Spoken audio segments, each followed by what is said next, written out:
Kami siap menerima firman-Mu Tuhan, untuk kami bisa melakukan karya-karya, pekerjaan-pekerjaan yang Kau kehendaki untuk kami lakukan bagi kemuliaan dan kebesaran nama-Mu Tuhan. Kami siap menerima firman-Mu. Biarlah firman-Mu Kau taruh dalam hati kami, tertanam, berakar, bertumbuh, berbuah, dan kami menjadi umat yang menyenangkan hati Tuhan, umat yang menyukakan hati Tuhan. Terima kasih Tuhan, kami siap terima firman-Mu pada saat ini, dalam nama Tuhan Yesus Kristus. Haleluya, amin.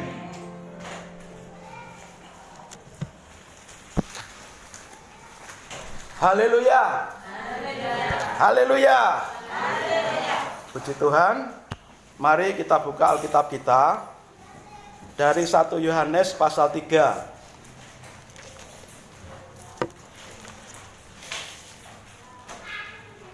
1 Yohanes pasal 3 ayat 1 sampai 5.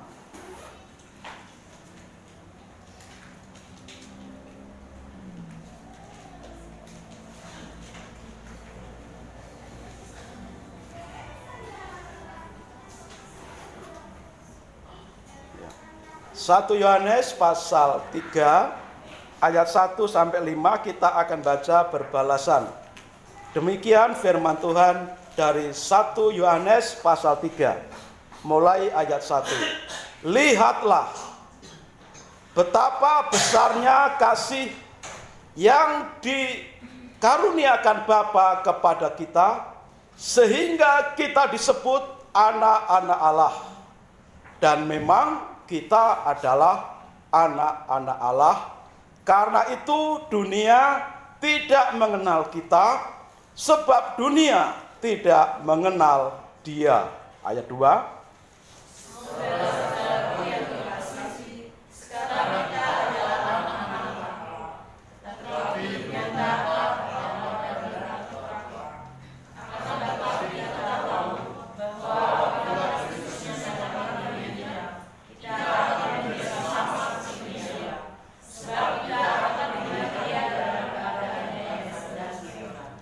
Setiap orang yang menaruh pengharapan itu kepadanya menyucikan diri sama seperti Dia yang adalah suci. 4.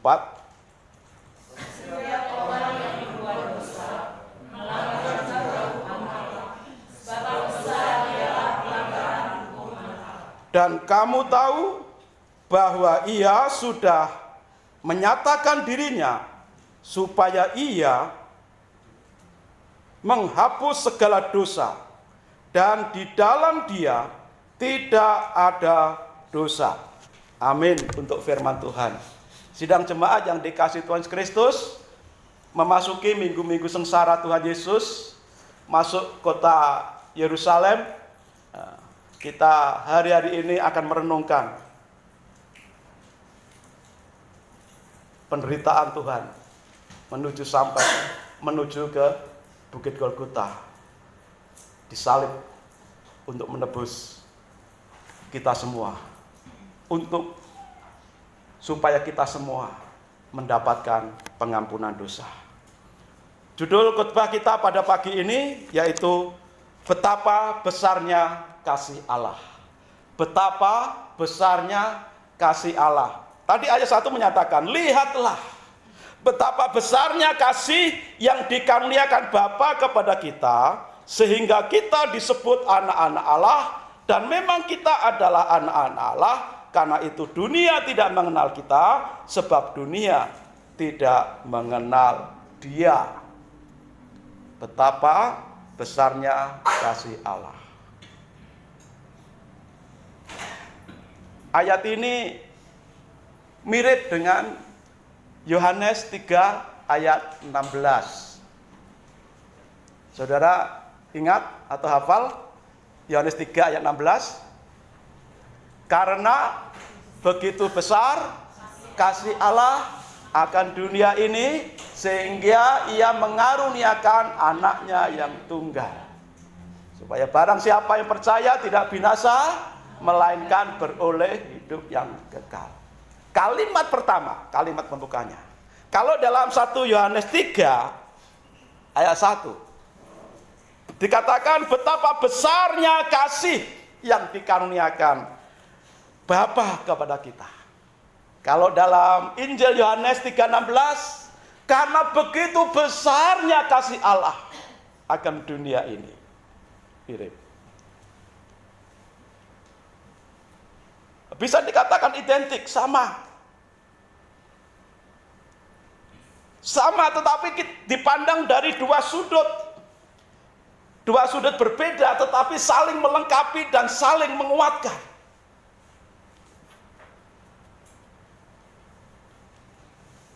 Kalau dalam Injil Yohanes 3 ayat 16 dikatakan, karena begitu besarnya kasih Allah akan dunia ini, besarnya kasih Allah itu dibuktikan dengan cara bagaimana? Mengaruniakan anaknya yang tunggal. Memberikan anaknya yang tunggal, yaitu Yesus, supaya barang siapa percaya Yesus, selamat, tidak binasa.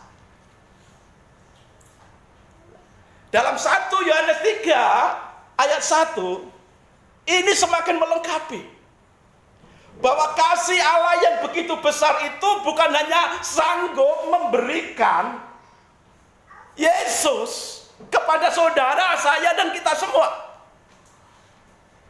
tetapi kasih Tuhan yang begitu besar itu dibuktikan lagi dengan apa? Dengan mengangkat kita semua yang percaya kepada Yesus Kristus menjadi apa? Anak-anak Allah.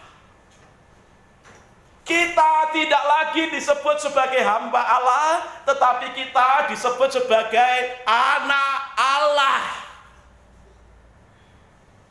Saudara bisa cek di kitab manapun selain Alkitab kita, Bible ini, di kitab agama lain, kepercayaan lain, adakah sebutan yang paling baik atau lebih baik dari sebutan anak Allah ini?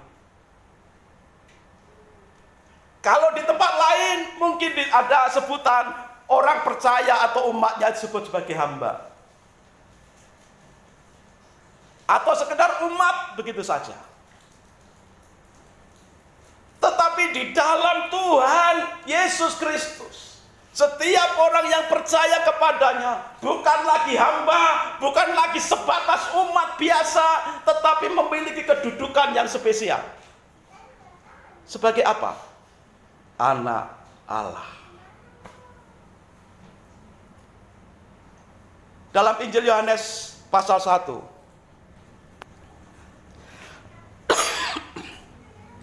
ayat 12 dan 13.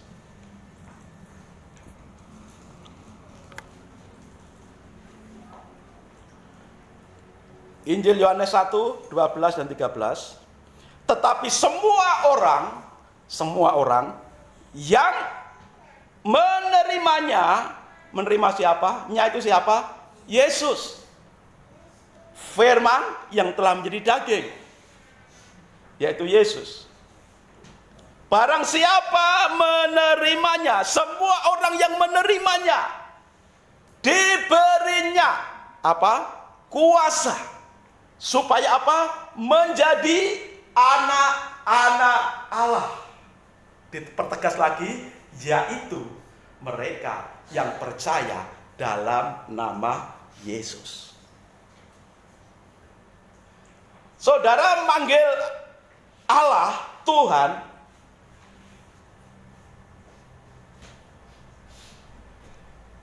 bisa menyebut Bapa. Karena kita punya hubungan yang khusus. Saudara menyebut Tuhan, tidak perlu nyebut Om. Tapi menyebut Tuhan itu, memanggil Tuhan itu sebagai Bapa yang kekal. Dan kita adalah anak-anaknya. Saudara manggil Tuhan itu tidak perlu teriak keras-keras, harus pakai speaker. Tapi Tuhan Yesus mengajarkan, kalau engkau berdoa, masuklah kamar, kuncilah kamar rapat-rapat, karena Bapamu yang di surga tahu. Kan begitu ya. Begitu dekatnya hubungan kita dengan Allah, sehingga kita bisa memanggil Allah itu sebagai Bapa kita, dan kita bisa disebut sebagai anak-anak Allah. Maka saudara dalam doa bisa berdoa dimulai dengan kalimat pembuka, Bapa kami yang di surga. Tidak perlu berteriak Allah, Tuhan, Tuhan. Masuk kamar, tutup pintu, kunci, jegrek, langsung Bapa kami yang di surga. Walaupun dengan komat-komit, Bapa kami yang di surga. Tuhan tahu.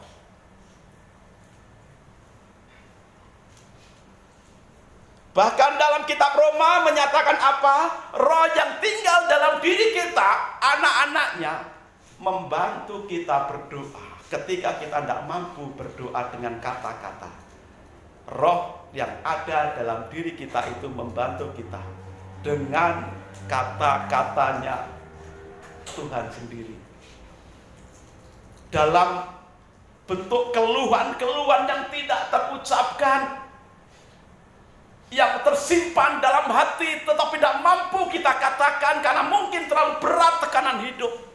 Tapi roh yang ada dalam diri kita mengajar kita, membantu kita untuk kita berdoa dengan keluhan-keluhan yang tidak terucapkan dengan mulut dan tidak kedengaran dengan suara. Itu menunjukkan betapa dekatnya hubungan kita dengan Allah, sehingga kita bisa memanggil Bapa, dan walaupun suara kita tidak kedengaran, roh Allah, Roh Kudus yang ada dalam diri kita, di saudara, itu yang akan membantu kita di dalam berdoa. Ngetrum. Ya. Ya. Kita disebut anak-anak Allah. Mungkin ada yang nakal bertanya, loh, kalau kita disebut anak-anak Allah, lalu ibu kita siapa? Kan gitu ya. Mamanya mana? Kalau kita disebut anak Allah, lalu mamanya mana? Papanya ada, mamanya mana? Ayat 13 tadi menjelaskan. Orang-orang yang diperanakkan bukan dari darah atau daging, bukan pula secara jasmani oleh keinginan seorang laki-laki, melainkan dari Allah. Kita disebut anak Allah bukan karena Allah itu kawin dengan mama, dan kita punya mama di surga, lalu kita berdoa, mamaku yang di surga. Tidak. Kita disebut, kita diangkat menjadi anak-anak Allah bukan karena keinginan daging, darah, nafsu, tetapi karena kasih karunia kita diambil, diangkat menjadi anak-anak Allah. Jadi kalau ada istilah anak Allah, jangan selalu dikaitkan dengan hubungan jasmani laki-laki dan perempuan. Dan firman Allah menegaskan, ya, yaitu mereka yang percaya dalam namanya, dalam nama Yesus, mereka disebut atau diberi kuasa menjadi anak-anak Allah. Oh, yaitu orang-orang yang diperanakkan bukan dari darah dan daging, bukan pula secara jasmani oleh keinginan laki-laki, melainkan dari Allah. Betapa dekatnya hubungan kita dengan Tuhan. Itu sebabnya jangan bosan berdoa, jangan bosan memuji Tuhan, ya. Karena saudara dan saya dalam Kristus itu sangat spesial di hadapan Tuhan. Saudara disebut anak-anak Tuhan. Tidak ada sebutan sespesial itu di tempat lain, di agama lain. Hanya ada di sini ketika kita percaya Yesus. Ketika kita menerima Yesus sebagai Tuhan dan Juru Selamat. Dan itu menunjukkan betapa besarnya kasih Allah. Kasih Allah ditunjukkan dengan memberikan anak yang tunggal, Yesus, supaya barang siapa percaya tidak binasa, melainkan beroleh hidup yang kekal. Tapi kasih Allah juga ditunjukkan dengan cara bagaimana? Mengangkat semua orang yang percaya kepada Yesus Kristus menjadi anak-anak Allah. Nah, sebagai konsekuensi, akibat atau dampak kita sebagai anak Allah, itu kita harus memiliki sikap. Kita akan menghadapi hal-hal yang seharusnya kita hadapi sebagai anak Allah. Apakah yang akan kita hadapi ketika kita menjadi anak Allah? Karena ketika kita percaya Yesus, punya posisi sebagai anak Allah, ini posisi yang khusus, spesial. Sebab itu ada dampak, ada akibat yang harus kita alami. Satu sikap hidup sebagai anak Allah. Yang pertama, dalam ayat 1 tadi dikatakan, betapa besarnya kasih yang dikaruniakan Bapa kepada kita, sehingga kita disebut anak-anak Allah. Dan memang kita adalah anak-anak Allah. Karena itu, dunia tidak mengenal kita, sebab dunia tidak mengenal Dia. Akibat kita sebagai anak Allah, dampaknya apa? Kita tidak dikenal oleh dunia. Dalam pengertian, tidak dikenal itu dalam pengertian, ya, bisa jadi kita dimusuhi, bisa jadi kita dikucilkan karena iman.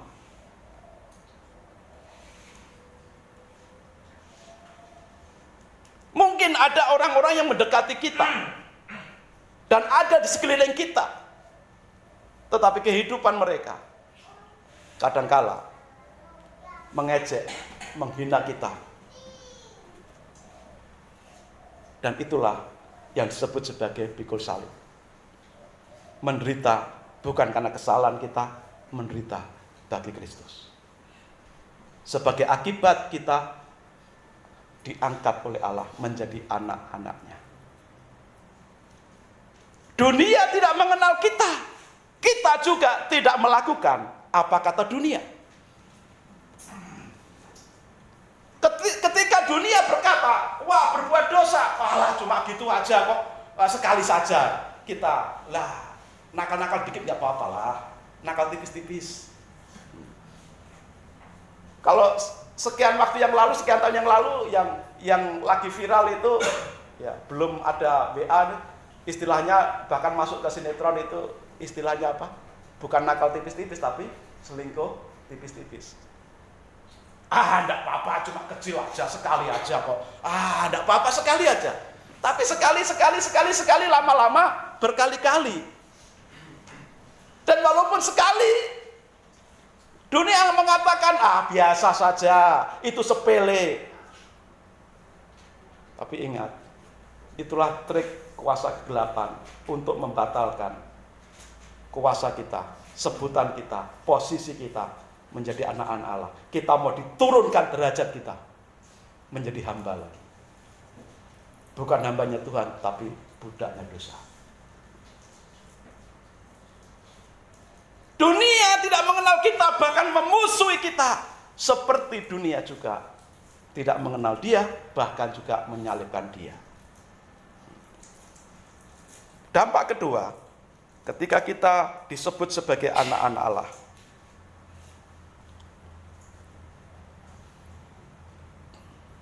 di dalam ayat yang kedua, saudara-saudaraku yang kekasih, sekarang kita adalah anak-anak Allah, tetapi belum nyata apa keadaan kita kelak.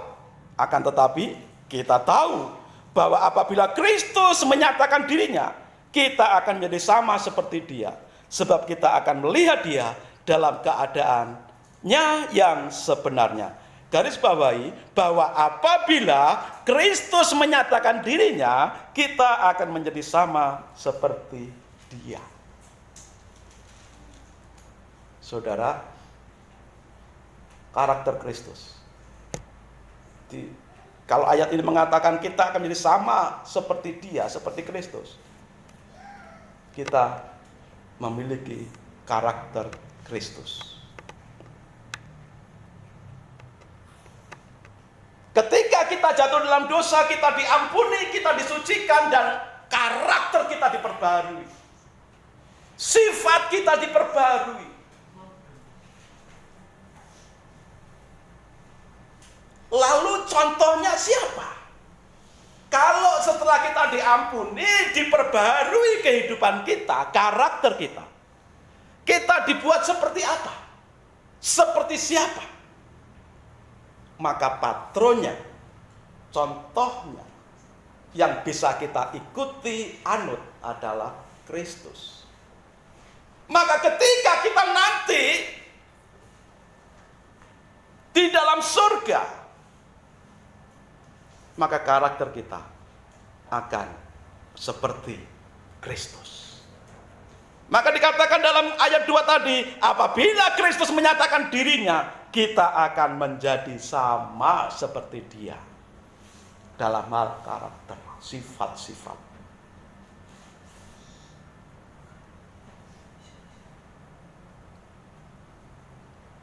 Sejauh kita mengikut Tuhan hari ini, berapa banyak perubahan karakter yang ada dalam diri kita yang menuju keserupaan dengan Kristus? Gambaran yang paling jelas kalau karakter Kristus itu dalam 9 buah roh dalam kitab Galatia. Karena Galatia, di dalam Galatia 5 yang membahas tentang buah roh, itu menunjukkan kualitas rohani sebagai anak-anak Allah. Karakternya diubahkan. Kasih, sukacita, damai, kebaikan, kesabaran, dan selanjutnya.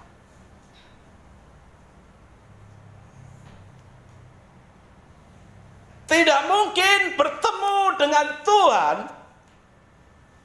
ketika kita belum diubahkan karakter hidup kita.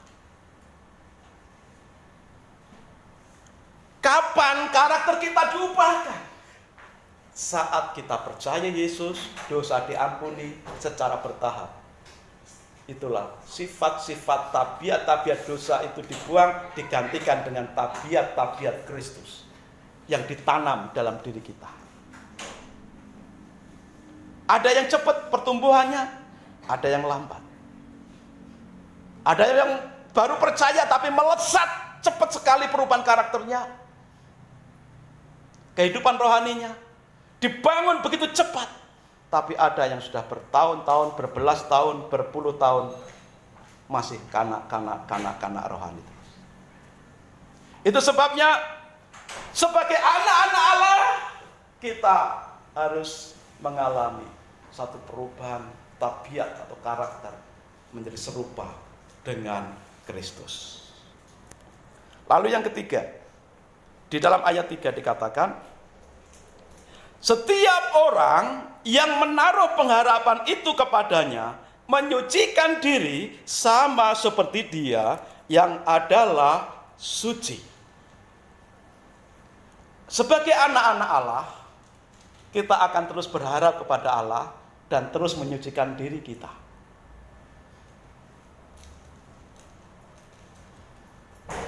Tanpa dipaksa. Akan muncul kerinduan dalam diri. Oh iya, aku ini kan anaknya presiden. Masa tingkah lakuku kok norak kayak begini, tidak cocok.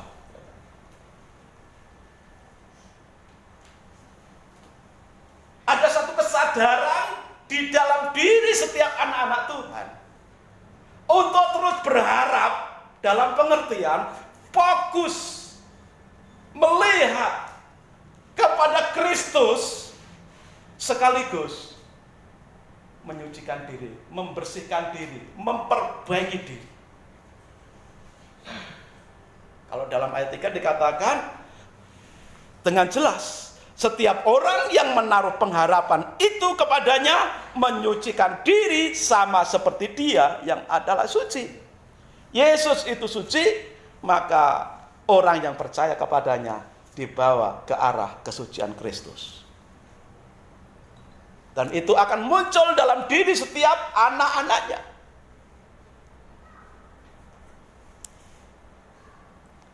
1 Timotius 4 ayat 5. Bagaimanakah kita menyucikan diri?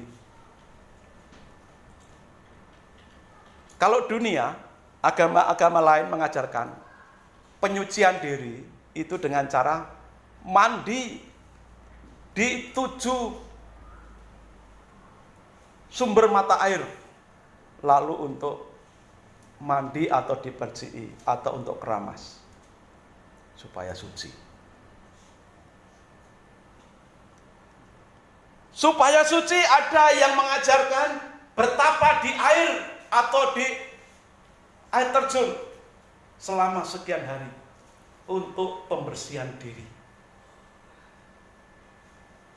Ada yang mengatakan untuk menyucikan diri orang harus berpuasa 3 hari 3 malam tanpa makan, tanpa minum, di atas ranjang, tidak nginjak tanah, topo pati geni. Kan gitu. Ada yang mengajarkan untuk kita mencapai kesucian diri harus berpuasa 40 hari atau 30 hari 1 bulan supaya kembali suci.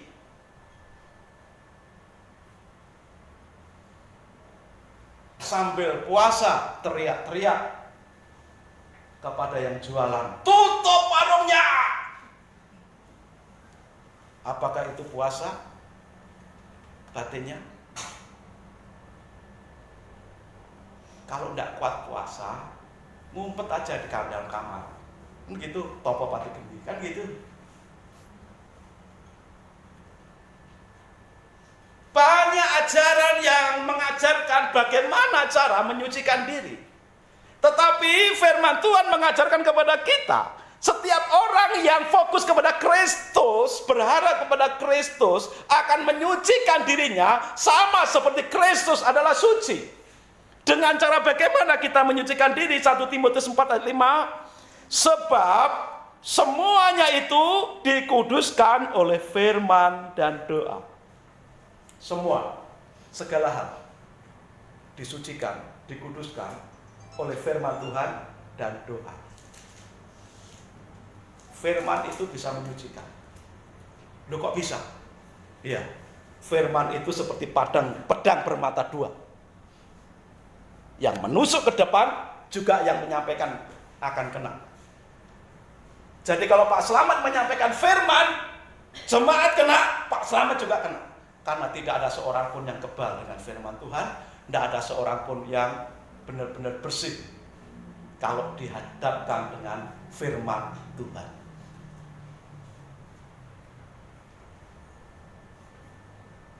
Contoh, firman Tuhan berkata jangan membunuh, jangan berzina. Mungkin kita akan berkata, aku tidak pegang senjata untuk nembak orang, aku tidak pegang pedang untuk nyembelih orang. Ya.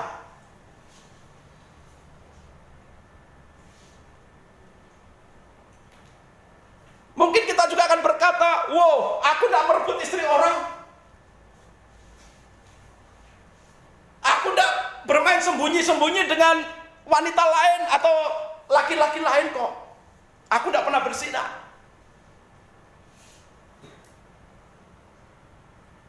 Tetapi Alkitab menyatakan, kalau engkau melihat lawan jenis, lalu mengingini padahal dia sudah punyanya orang, itu sudah zina sebenarnya.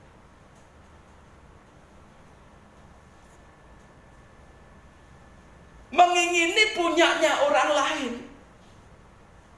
untuk jadi pasangannya, itu sudah zina. Tidak harus nunggu tidur bareng atau jalan-jalan bareng.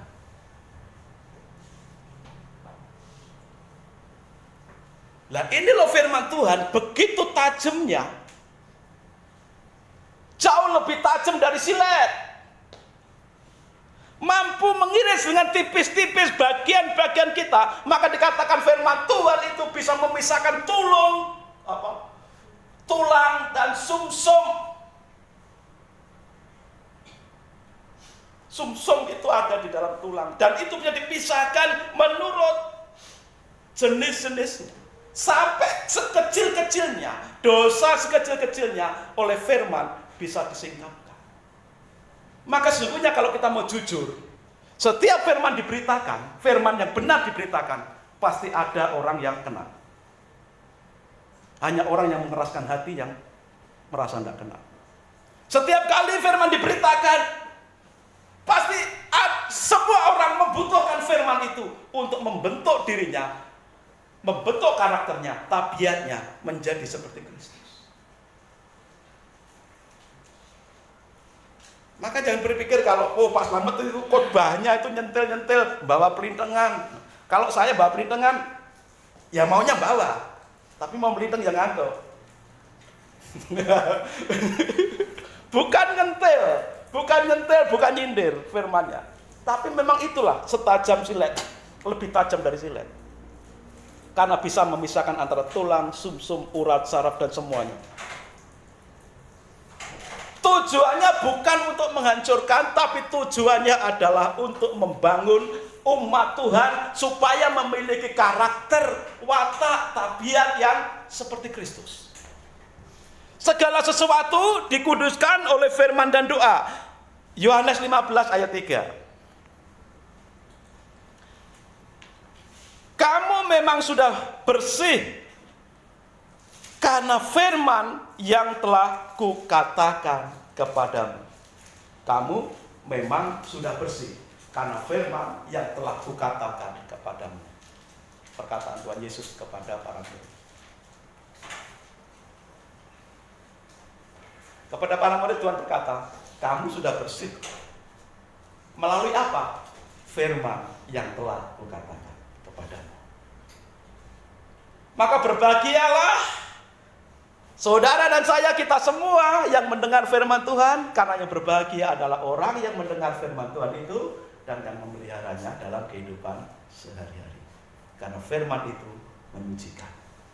Kembali ke pokok kita, bahwa kita sebagai anak-anak Allah memiliki satu sikap, terus berharap kepada Tuhan dan menyucikan diri. Dengan cara bagaimana? Menyukai firman Tuhan. Suka dibentuk oleh Tuhan melalui firman-Nya. Walaupun kadang sakit, walaupun kadang-kadang meringis-meringis, walaupun kadang-kadang ya tidak enak kalau kita ketemu dengan firman seperti itu. Tapi firman kebenaran untuk membentuk kita, supaya kita semua tidak ada yang ketinggalan ketika Yesus datang kedua kali. Ketika nanti kita di surga, kita bisa ketemu. Oh Pak Surti, halo Pak, kita ketemu Pak ya. Tidak tahu siapa nanti yang duluan, Pak Slamet atau siapa. Walaupun toh pakai masker, masih apal wajahnya Pak Agus, masih halo Pak Agus. Iya. Dan bisa dipastikan setiap yang ketemu Tuhan di surga pasti adalah karakternya, tabiatnya serupa dengan Kristus. Ya, karena menyucikan diri, karena siap dibentuk oleh firman Tuhan. Yang selanjutnya, sebagai anak-anak Allah, kita punya konsekuensi tanggung jawab mentaati hukum Allah dan bukan melanggarnya. Ayat 4. Setiap orang yang berbuat dosa melanggar juga hukum Allah, sebab dosa ialah pelanggaran hukum Allah. Menyucikan diri dengan firman dan doa. Tetapi sebagai anak-anak Allah, kita juga dituntut mentaati firman, bukan melanggarnya. Ketika kita melanggar firman Tuhan, sama artinya kita semakin menghancurkan diri kita sendiri. Tapi ketika kita mentaati firman, sama artinya kita menyucikan diri kita sendiri.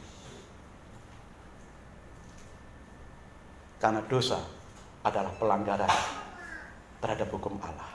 Maka sebagai anak-anak Allah bukan punya hobi melanggar firman Tuhan, tapi kesukaan kita adalah mentaati hukum-hukum Allah. Yang kelima, sebagai anak-anak Allah kita akan mengalami Tuhan yang menghapus dosa kita nyata dalam hidup kita. Di ayat yang kelima, dan kamu tahu bahwa Ia telah menyatakan dirinya supaya Ia menghapus segala dosa, dan di dalam Dia tidak ada dosa. Kamu tahu bahwa Ia telah menyatakan dirinya supaya Yesus menghapus segala dosa, dan di dalam Yesus tidak ada dosa. Semua nabi itu punya dosa. Karena nabi adalah manusia. Semua manusia, firman Tuhan katakan, sebab semua orang sudah jatuh dalam dosa dan kehilangan kemuliaan Allah. Maka walaupun nabi atau imam, pasti punya dosa.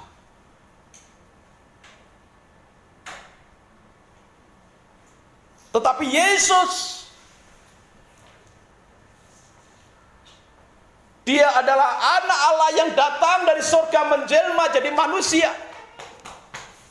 Alkitab menyatakan, Dia saleh tanpa salah. Dalam Dia tidak ada dosa. Itu sebabnya karena Yesus tidak ada dosa, dan Dia datang dari surga menjelma menjadi manusia, maka Dia bisa menghapus dosa manusia. Dengan cara bagaimana Dia menghapus dosa manusia?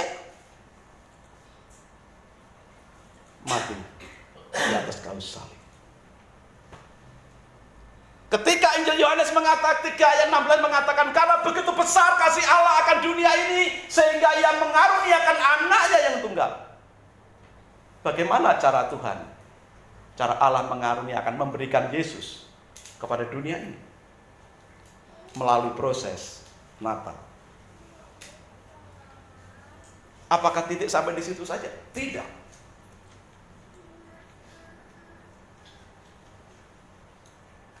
Allah memberikan Yesus kepada dunia ini bukan hanya saat Dia menjelma jadi manusia, tetapi dilengkapi dengan kematiannya di atas kayu salib yang menjadi tumbal supaya kita semua yang percaya diampuni dosanya, dihapus dosanya. Yesus datang ke dunia menjelma jadi manusia, tapi bukan hanya menjelma jadi manusia,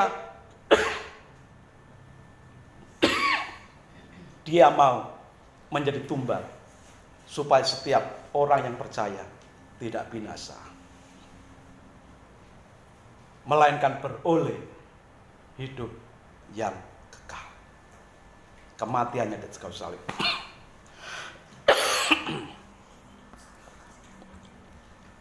Kita buka Yohanes pasal 1 ayat 29. Injil Yohanes 1 ayat 29.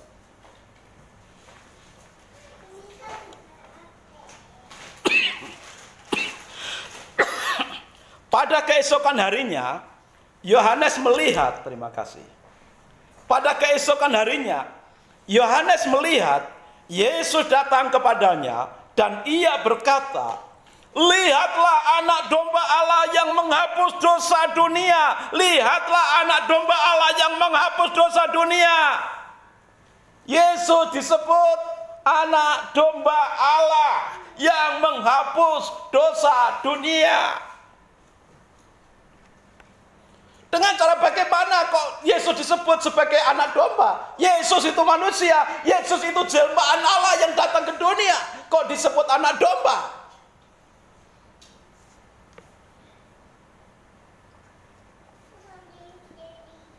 Kalau pakai bahasa Jawa, pakai bahasa Jawa, wah ini benar-benar tidak pantas sebenarnya. Delengen wedhose Allah. Yesus disebut wedhose Allah loh.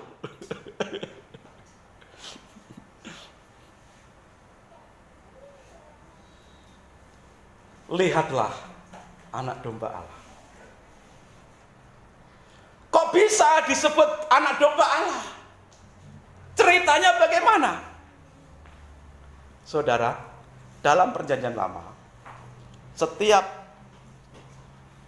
penghapusan dosa, pengampunan dosa, harus melalui apa? Pengorbanan darah binatang. Ya, bisa domba. Domba menjadi sarana untuk dikorbankan supaya dosa diampuni. Kita punya kepercayaan secara tradisi. Kalau dalam suatu daerah terjadi malapetaka, apa yang akan kita kerjakan? Bancaan, selamatan. Entah itu pagebluk banyak tikus, entah itu bencana alam gempa atau gunung meletus, atau tidak ada panen, biasanya diadakan bancaan atau selamatan. Dalam bancaan atau selamatan itu orang-orang membawa nasi yang dibuat seperti gunung, lalu di atasnya selalu ada ayam yang ditusuk, ayam utuh dibakar, ingkung.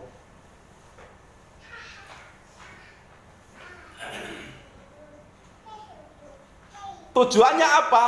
Tujuannya seluruh daerah itu bisa diselamatkan, diampuni kesalahannya dan diselamatkan.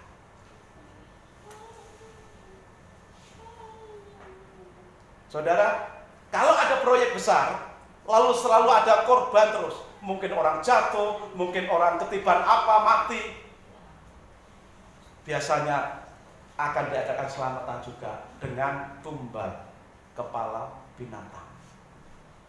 Nah, itu kepercayaan secara tradisi turun-temurun. Dan seperti itulah dalam perjanjian lama. Kalau dalam perjanjian lama, penghapusan dosa, pengampunan dosa itu melalui pengorbanan binatang, khususnya domba. Bisa lembu, bisa burung tekukur. Dan korban binatang itulah yang digantikan oleh pengorbanan Yesus saat mati di atas kayu salib.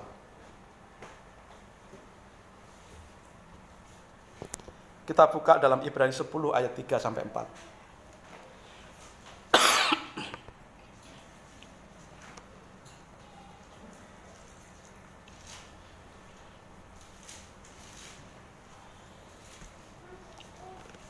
Ibrani 10 ayat 3 sampai 4.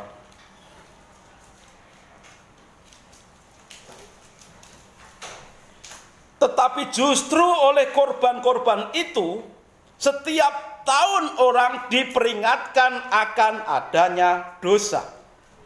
Sebab tidak mungkin darah lembu jantan atau darah domba jantan menghapuskan dosa. Tumbal-tumbal yang ada itu, korban-korban yang ada dalam setiap upacara penghapusan dosa, pengampunan dosa, melalui binatang-binatang yang dikorbankan itu hanya kiasan, itu hanya sementara sifatnya.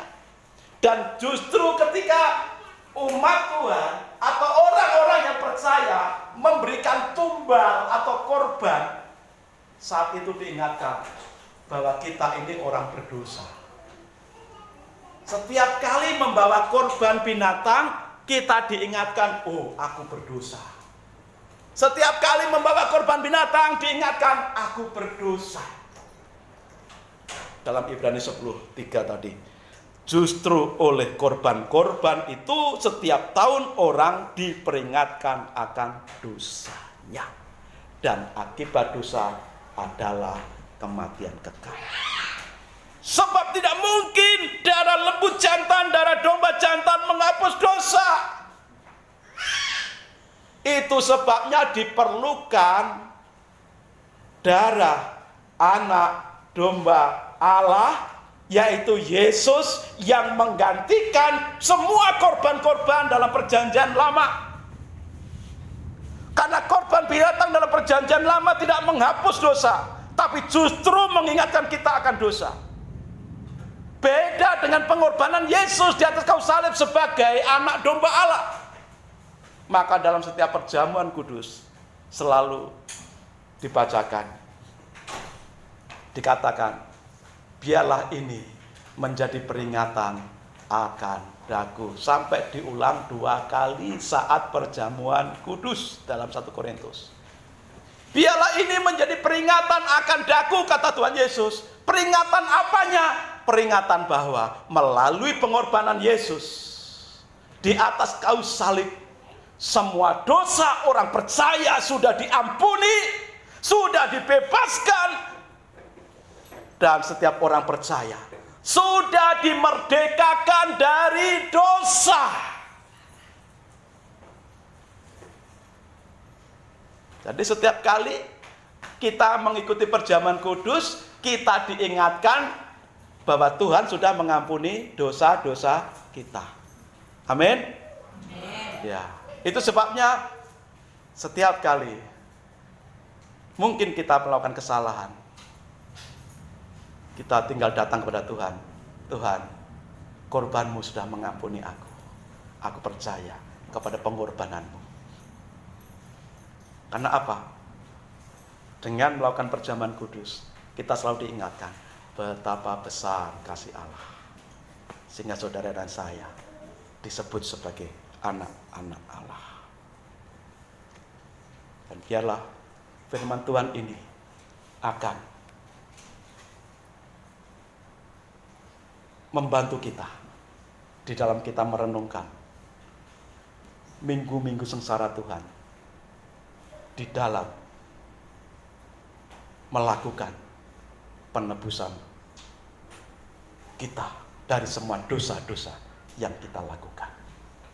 Jadi saudara dan saya saat ini tinggal bersyukur. Terima kasih Tuhan, Engkau sudah ampuni dosa kita, kami. Terima kasih Tuhan, Engkau sudah ampuni dosa kami. Terus bersyukur. Terima kasih Tuhan, terima kasih. Ya. Jadi saudara dan kita semua adalah anak-anak Allah. Amin. Bukan hamba Allah. Tuhan Yesus memberkati kita semua sekarang sampai selama-lamanya. Mari kita berdoa. Tuhan Yesus, terima kasih. Engkau sudah mengangkat kami menjadi anak-anak-Mu.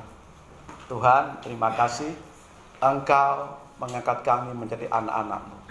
Sehingga kami sangat spesial di hadapan-Mu Tuhan. Walaupun dunia tidak mengenal kami, bahkan memusuhi kami, tapi kami adalah anak-anak-Mu.